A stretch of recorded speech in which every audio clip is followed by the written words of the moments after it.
మండిపోద్దవళ్ళు పరాయి వాళ్ళ కళ్ళు నిన్నంతలాగా చూస్తే అలా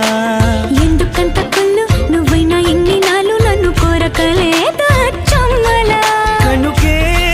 కలిసా బంధమై బిగిసా నీకు ఇష్టమైన కష్టమైన వదలనంది అదే అబ్బాయి గారి పద్ధతి హద్దు మీరెట్టుగానే ఉన్నది ఆలస్యం ఎందుకన్నదే